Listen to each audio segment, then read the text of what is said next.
paramedics arrive. And number two is you can stop if you're too tired. And the reason is because we don't want there to be two casualties. That's right. So that we could don't not- want Tom to get a heart If you're attack. really serious about doing that, you could bring on a heart attack if you're really serious about doing it. That's why if you are too tired, you say, you know what? Can I I just- ask a bystander to take over, or? Yes, you definitely Yeah, you can. can do Good that. idea. You definitely can. Yeah. You really feel it on your wrists. Yes. It's quite a workout when you're not used to doing that. But just don't walk away. No. Don't abandon the casualty. So in other words, don't start CPR and then say, oh geez, I can't take any more, and then go to McDonald's. Oh, no. Does this mimic what a human restroom would feel like? Yes. Like That is- the amount of the pressure it took to push on it? Yes. Thanks for bringing up. It exactly. That's what we're doing when we do CPR.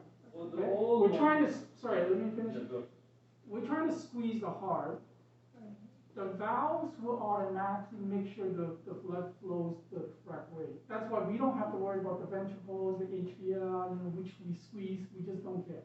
As long as we take the heart and we squeeze it, the blood will flow.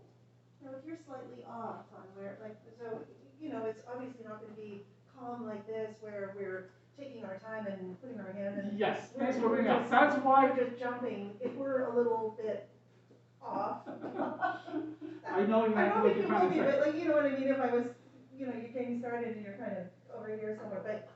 Once gonna- you compress here at the breastbone, okay, we're gonna do it perfectly. We're not gonna do anything wrong. Make sure you don't think, oh, we're trying to squeeze the heart, therefore compress to the left. No. That is not the proper technique, okay? Just The stay proper in the middle. technique is always through the breastbone. As long as you're compressing through the breastbone, you are doing it correctly. Sorry, what's your? Well, the old mannequins in here, they used to have lights on. You used Oh, to press yeah, it thanks on, for the bringing it lights up. was on. I have the Oh, you lights had on. that one? Before COVID, I used to ask all my students to come up to my mannequin and Yeah. try it, just to make sure, you're compressing deep enough. But unfortunately, with COVID, I cannot do that. But I have been looking at people, and you guys are steep.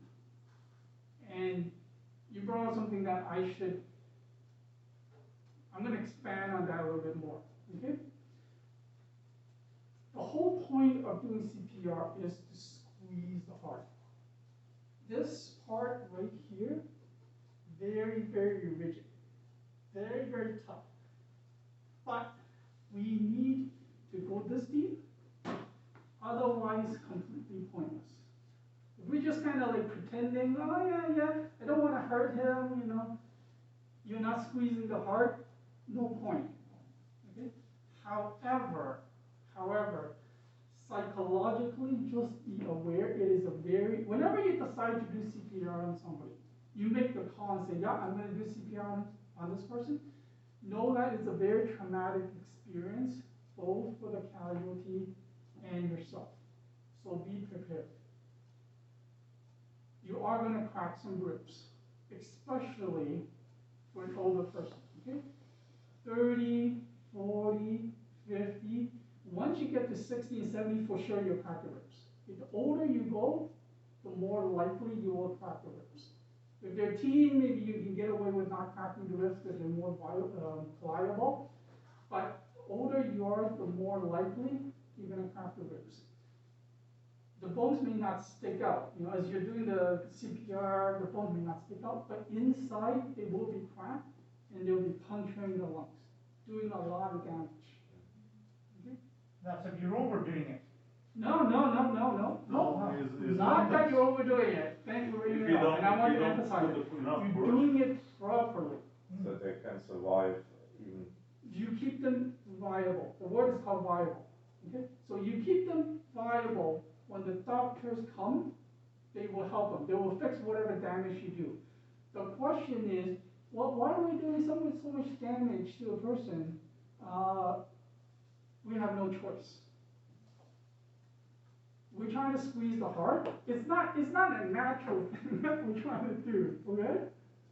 If we can somehow get to the heart without going through all this stuff that's protecting it, then we won't do the damage. But the whole point of the ribs, we're going with the ribs and the breastbone, is to protect the lungs and the hearts. But yet we're trying to squeeze the heart. So we have no choice. We are doing a lot of damage. But as Andy pointed out, we're still trying to keep them alive. Viable is the word. Which means the heart still gets the oxygen, the brain still gets the oxygen, and then the doctors will help them afterwards. So, So can I ask a question now? So we've got the fellow down on the floor there, you've sent someone off to get the defibrillator. He's still not breathing. So we're going to try and hook a defibrillator to him now. Is that what we're going to do next? Are we going to do that? okay, so I'm going to walk the scenario from the beginning, okay? Because first you assess he's not responsive, right? As soon as he's not responsive, call 911, go and get an AED, please. And then you assess breathing. Bring your ears close as possible to the casualty's mouth and nose area. Listen for breathing. Feel his breath on your face and look at the chest. Okay. Once you determine he's not breathing, We don't need to use a defibrillator. the defibrillator hasn't arrived yet. Hasn't arrived. He goes inside a scoop. It's going to take him at least 15 minutes. Okay. So all this time, the defibrillator is not here yet. Immediately, you're going to do the chest compressions. So immediately you go into CPR. 30 compressions, 2 breaths, 30 compressions, 2 breaths. Once the AED arrives, you don't stop the CPR. The bystander will power on the AED and put on the pads. Now he may have a problem putting on the pads because you're in the way, okay? But he still have to try. Like he's going to juggle a bit, maybe do this, or there's a 2 second or 3 second of window where you're giving the breath, you're no longer doing the compressions, then you can put on the pads. Once you put on the pads, then the AED will walk you through it. The AED will talk. Shock or no shock required, press the analyze button. Okay, the AED will walk you through, which I'm going to go into detail later, because we do the practical for the AED. It gives you all that information. Yes. So it's not really. So I hope by me walking through the actual scenario, you understand it better. Because the AED is not going to come immediately. Yeah. You have to do the CPR. So if you get the person breathing again, is it even necessary to do the zap? All right. Wow. You're bringing very good questions. The reason why I say it's a good question, okay, is because, okay, so specifically, I want to repeat Tom's question. It's a great question. He says, if the person is breathing again, We can't do we do it, do CPR? So he asked a very similar question that another student once asked me. And that is such a great question that every class I teach, I remember to bring up his question, okay? But I'm going to go to his question. His question will actually answer your question, okay? He didn't word his question like Tom did. He worded his question like this. He goes, Ben, I understand that you told me that